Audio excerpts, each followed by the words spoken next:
Bonjour, jusqu'à présent, nous avons fait l'étude de l'hérédité des caractères dont la transmission est liée aux autosomes. Ce cours est destiné à l'étude des caractères qui sont transmis par les hétérosomes ou bien chromosomes sexuels. Ils sont dits liés au sexe. Vous allez sûrement me dire quelle différence existe-t-il entre autosomes et hétérosomes d'abord. Justement, pour répondre à cette question, je vous présente cette figure qui est le karyotype d'un homme à 2N égale à 46 chromosomes. Ceci pour vous montrer la différence entre autosomes et hétérosomes. Ce karyotype a déjà été étudié au premier chapitre. Si vous vous rappelez, j'ai utilisé de la pâte à modeler pour représenter chaque chromosome. Donc, chaque paire de chromosomes homologues a une couleur. Regardez la figure. Je vous rappelle que pour chaque paire d'homologues, vous avez un chromosome qui provient de la mère et un chromosome qui provient du père. Vous avez donc ici 22 paires de chromosomes homologues qu'on appelle autosomes, identiques dans les deux sexes, sexe masculin et sexe féminin, identiques quant au caractère porté, même si les allèles sont différents. Donc j'insiste sur ça. Seulement, il existe une paire de chromosomes qui est différente chez les deux sexes. C'est la 23e paire de chromosomes. Regardez ici, la 23e paire est constituée par deux chromosomes différents, un grand qu'on appelle X et un petit qu'on appelle Y. Il s'agit ici d'un karyotype d'un homme, donc le sexe est masculin. Alors que chez la femme, cette paire est représentée par deux chromosomes de même taille qu'on appelle XX. Donc le mâle c'est X et Y et la femelle XX. On les appelle chromosomes sexuels, hétérosomes ou bien gonosomes. Ces chromosomes déterminent le sexe ou contiennent des gènes qui déterminent le sexe. Dans ce cours, nous allons étudier la détermination du sexe chez certains organismes et plus tard, nous étudierons l'hérédité des caractères liés à ces chromosomes sexuels. Vous verrez que les résultats de croisement sont différents de ceux des autosomes. Ce schéma représente les deux chromosomes sexuels X et Y non dédoublés. Ce qu'il faut savoir est que les chromosomes X et Y, même s'ils ont une taille différente, ils s'apparient durant la méiose. Et ceci indique qu'ils contiennent au moins quelques segments homologues. On dit que les gènes situés sur les segments homologues sont incomplètement liés au sexe ou bien partiellement liés au sexe, car ils peuvent se recombiner par crossing over, exactement comme les gènes situés sur des autosomes. Cette région, on l'appelle région pseudo-autosomale. On les voit bien ici, on a deux régions. Par contre, les gènes situés sur les segments non homologues du chromosome X sont appelés gènes complètement liés au sexe, plus exactement au chromosome X. Par contre, les gènes situés sur les segments non homologues de Y sont appelés gènes complètement liés à Y. Ce sont des gènes hollandriques. Hollandrique signifie que ce sont des gènes qui sont transmis de père en fils, puisque c'est les fils qui héritent ce chromosome Y. Nous verrons plus de détails dans le cours prochain. d'abord, avant de parler de la transmission des caractères liés au sexe, il est important de parler des mécanismes de détermination du sexe. C'est justement l'objectif de ce cours. Alors, la plupart des mécanismes sont sous contrôle génétique. On peut les classer dans l'une des catégories suivantes. Donc, l'explication va de gauche à droite.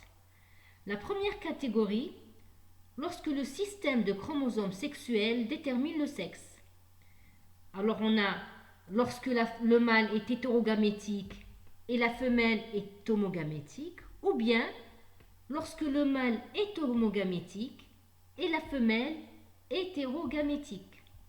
Deuxième catégorie, lorsque le rapport entre chromosomes sexuels X et complément d'autosome, grand A, détermine le sexe. J'ai pris comme exemple la drosophile. Troisième catégorie, lorsque le rapport entre chromosome sexuel X sur chromosome sexuel Y détermine également le sexe, tout en prenant comme exemple une plante dioïque, Mélandrium album. Quatrième catégorie, c'est l'effet d'un gène. Et enfin, en dernier, l'effet du milieu. Première catégorie, système de chromosomes sexuels. Lorsque la femelle est homogamétique et le mâle est hétérogamétique. Regardez d'abord à gauche. Alors chez l'homme et la plupart de tous les autres mammifères, les mâles normaux ont une constitution chromosomique XY et les femelles une constitution chromosomique XX. Ainsi, le mâle produit deux types de gamètes, un gamète avec X et un gamète avec Y. Il est dit hétérogamétique, alors que la femelle ne produit qu'un seul type de gamète qui contient le chromosome X. Elle est dite homogamétique. Et la femelle peut être fécondée par l'un ou l'autre des deux types de gamètes, et donc du spermatozoïde, du mâle. Soit le gamète contient le X, soit le gamète contient Y. On aura donc deux possibilités de descendants, 50% XX, donc 50% de femelles, et 50% de mâles, donc X et Y. Maintenant, regardez à droite.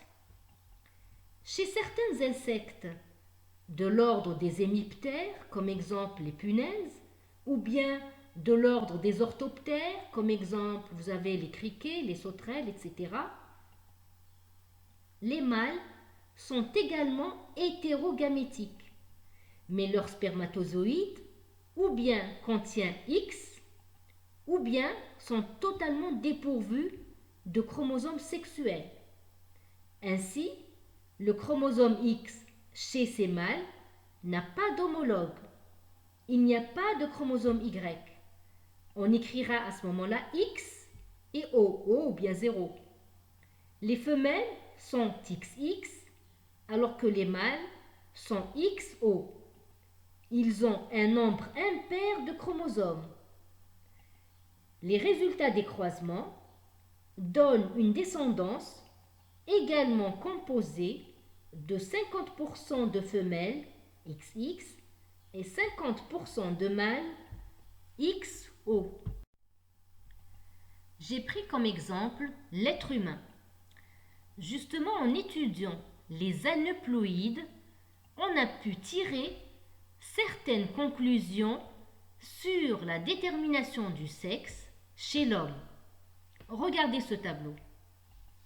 Alors, en examinant ce tableau, on voit que la présence de Y est un facteur qui détermine la masculinité des humains. Le chromosome Y est masculinisant et le X, au contraire, semble être neutre. Alors on voit que les individus XXY et XXXY et 4XY sont tous des hommes. même s'ils ont un karyotype anormal. Ils ne montrent pas de signe de féminisation. On voit aussi que les individus XO sont des femmes comme les individus XX. Et aussi toutes ces configurations des chromosomes sexuels ne correspondent pas à des individus fertiles. Et les individus qui ont les variations les plus extrêmes par rapport à la normale ont souvent des retards mentaux sévères. Il est important de préciser aussi que l'aneuploïdie des hétérosomes est plus fréquente que celle des autosomes. Les altérations des nombres de chromosomes sexuels ont moins d'effet sur la viabilité que les modifications des nombres d'autosomes. Donc, on remarque, ce que je peux dire, c'est qu'on a isolé chez l'être humain, comme chez les souris, un gène spécifique, SRAI. C'est le gène qui détermine le sexe sur une région de Y. Alors, SRAI est localisé sur le chromosome Y et qui est responsable du basculement femelle vers mâle lors du développement embryonnaire. Ici, je vous ai représenté deux cas particuliers rares de deux personnes, donc une ayant les chromosomes sexuels XX avec 2N égale à 46 chromosomes, mais qui est un homme et pas une femme, car le gène SRAI se retrouve sur le chromosome X et c'est dû à une translocation du gène SRAI sur le chromosome X. L'embryon XX sera un homme, ce qui est assez rare, un homme stérile. Le deuxième cas, il peut également arriver qu'une mutation inactive le gène SRAI, ce qui conduit à une féminisation de l'embryon XY. Et donc cet embryon sera une femme stérile. Deuxième cas, lorsque la femelle est hétérogamétique et le mâle homogamétique. On trouve ce mécanisme de détermination sexuelle chez un assez grand nombre d'animaux. Regardez à gauche, les insectes, en particulier chez les papillons, les mythes, les frigales, les vers à soie et chez certains oiseaux et poissons. Les femelles ont un chromosome similaire au chromosome Y chez l'homme. Dans ce cas, on désigne parfois les chromosomes sexuels par Z et W au lieu de X et Y pour la femelle, pour attirer l'attention sur le fait que c'est la femelle qui est hétérogamétique et le mâle homogamétique. Donc la femelle est ZW et le mâle ZZ. Maintenant, regardez à droite. Chez d'autres espèces, le poulet domestique par exemple, ce sont les femelles qui ne possèdent qu'un seul chromosome sexuel et pour marquer la différence, on symbolise les mâles ZZ et les femelles ZO. Dans l'un ou l'autre cas, on aura dans la descendance 50% de femelles et 50% de mâles. Donc il y a un cas particulier, c'est le changement de sexe chez la poule. C'est important d'en parler. Donc il se trouve qu'il peut arriver que des poules, après avoir pondu, acquièrent les caractéristiques sexuelles secondaires des mâles, comme par exemple le plumage, des ergots, un chant de coq et aussi des caractères sexuels primaires tels que le développement de testicules et même production de spermatozoïdes. Ceci peut arriver quand le tissu ovarien est détruit par une maladie et que le tissu testiculaire rudimentaire présent au centre de l'ovaire prolifère en l'absence d'hormones sexuelles féminisantes. Et dans le cas de changement de sexe, il faut savoir que même si on est en présence d'un mâle fonctionnel, cet individu est toujours génétiquement femelle. Deuxième catégorie, on va prendre comme exemple Drosophila melanogaster, la mouche du vinaigre. Alors chez la drosophile, le sexe est déterminé par le ratio ou bien rapport des chromosomes sexuels X sur les lots d'autosomes. Donc la présence d'un chromosome Y est essentielle pour la fertilité, mais ne joue aucun rôle dans la détermination du sexe. Il est plutôt déterminé par un certain dosage entre chromosome X et autosome.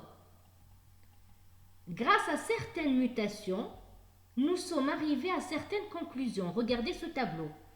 Lorsque le rapport ou bien le ratio entre X sur A est supérieur ou égal à 1, les mouches sont des femelles.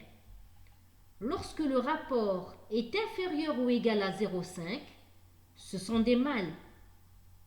Des valeurs intermédiaires entre 0,5 et 1 donnent des mouches transsexuelles, c'est-à-dire des mouches avec des mélanges de mâles et de femelles. Ça veut dire que ce n'est ni une femelle ni un mâle, mais des mélanges. Et bien sûr, des valeurs extrêmes comme 0,33 et 1,5 donnent naissance à des mouches qu'on appelle méta-mâles et méta-femelles, c'est-à-dire c'est des super mâles et des super femelles. Donc le fait que le déterminisme résulte d'un équilibre entre chromosomes X et autosomes suggère que les gènes qui provoquent le développement des femelles sont groupés sur les chromosomes X et les gènes pour les mâles sur des autosomes. Un point important à noter concerne le chromosome Y. Il ne joue pas de rôle dans le déterminisme du sexe chez la drosophile, mais plutôt dans la fertilité. Car même si les mouches à qui manque le Y sont des mâles, ils sont stériles, car le chromosome Y porte un gène essentiel au développement des spermatozoïdes fonctionnels. Il est donc indispensable pour la fertilité. Troisième catégorie, le déterminisme sexuel selon le rapport X et Y. Donc, selon le rapport nombre de chromosomes X sur le nombre de chromosomes Y. En prenant comme exemple une espèce végétale, Mélandrium album. Alors, Mélandrium album est une espèce végétale dioïque, c'est-à-dire qu'il y a des plantes mâles et des plantes femelles, chez laquelle la femelle est XX et le mâle X et Y. Chez cette plante, le ratio de chromosomes XY constitue le facteur important qui détermine si les plantes produiront des fleurs mâles ou bien produiront des plantes avec des fleurs mâles et des fleurs femelles ou bien produiront des plantes avec des fleurs mâles et des fleurs hermaphrodites. Les autosomes n'influencent pas la détermination du sexe. Regardez ce tableau. Justement, en se servant de la colchicine pour dédoubler les chromosomes et aussi par le moyen de divers croisements, on a pu produire les individus mutants que vous observez ici, et donc des individus qui portent des mutations chromosomiques. Là, on voit que pour que l'individu ait des caractères mâles, il faut que le chromosome Y soit présent. Le chromosome Y est donc masculinisant. Lorsque le rapport X sur Y est inférieur ou égal à 1, les plants sont des mâles. Et lorsque le rapport X sur Y augmente, c'est-à-dire supérieur ou égal à 2, l'individu est de plus en plus féminisant. X est donc féminisant. présent. Et bien sûr, des individus qui ne contiennent pas le chromosome Y, comme ici vous voyez XX et 3X, ce sont des femelles. Comment expliquer ceci? Eh bien, ceci s'explique par le fait que des gènes situés sur chacun des deux chromosomes sexuels interagissent pour produire le phénotype sexuel. Il a été démontré que le chromosome Y contient des régions qui répriment le développement femelle et induit le développement mâle, tandis que le chromosome X contient des régions qui stimulent le développement des fleurs femelles. Quatrième catégorie, effet d'un gène. On prend 3 exemples. Regardez à gauche. Premier exemple. On connaît ce mécanisme dans l'ordre des hyménoptères, chez les abeilles et chez Bracon et Bétor, appelé Abrobracon juglindis. Chez justement Abrobracon juglindis, on connaît au moins 9 allèles différents à ce locus, que j'ai représenté par S à la puissance A, S à la puissance B, S à la puissance C jusqu'à SI. Toutes les femelles sont hétérozygotes pour ce gène. Donc soit elle peut être de génotype SA-SB ou bien SA-SC, etc. On peut avoir toutes les combinaisons.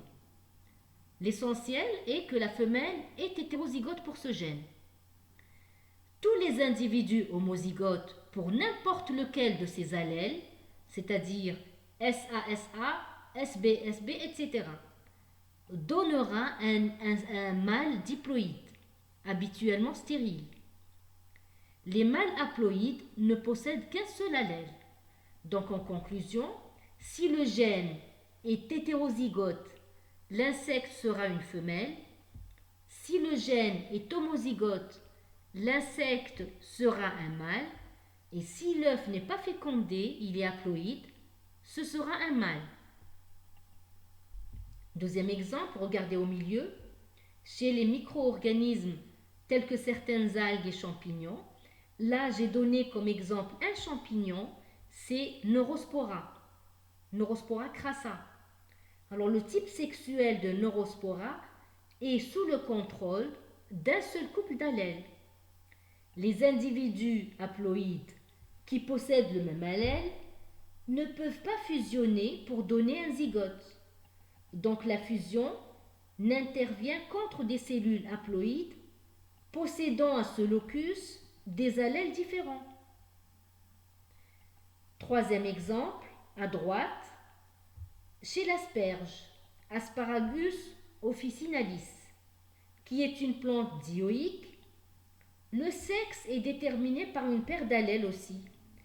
Vous avez l'un dominant, grand S, détermine le sexe mâle, et l'autre récessif détermine le sexe féminin.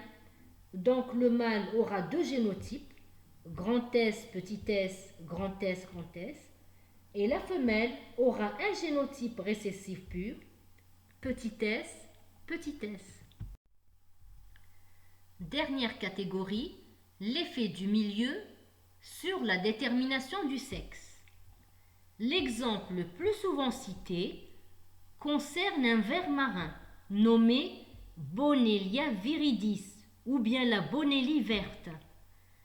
Alors, pour cette bonellie, il faut 2 ans à la femelle pour qu'elle devienne adulte. Son corps est divisé en 2 parties. Regardez à gauche, j'ai essayé de la représenter sous forme d'un schéma. Alors, vous avez 2 parties, le tronc et la trempe, dont l'extrémité est en forme de T. Son corps a la forme d'un petit sac de 8 à 9 cm qui se prolonge par une trempe qui peut atteindre 2 mètres en extension et qui mesure 20 à 30 cm lorsqu'elle se contracte, alors que le mâle, au stade adulte, mesure 1 à 3 mm. Il est beaucoup plus petit que la femelle et vit fixé sur sa trempe ou dans le corps de la femelle. La femelle vit sous les cailloux ou dans les cavités de rochers, parfois enterrée dans le sable ou la vase. Alors le mâle libère son sperme et féconde les ovules. Les œufs fécondés sont expulsés dans l'eau, produisent des larves qui nagent librement dans l'eau. Lorsque la larve se fixe sur le fond marin, elle se transforme en femelle. Si elle se fixe sur la femelle, elle devient mâle. La femelle donc produit une substance non protéique de type hormonal qui masculinise la larve en croissance. Donc là, pour ce ver marin, elle n'a pas de chromosome sexuel. C'est le milieu qui a un effet et donc permet le développement de l'individu en mâle ou bien en femelle. J'arrive à la fin de ce cours et donc j'espère que vous avez compris toutes les catégories. Je vous donne rendez-vous prochainement justement pour vous expliquer la transmission des caractères liés au sexe. Donc soyez au rendez-vous et à la prochaine.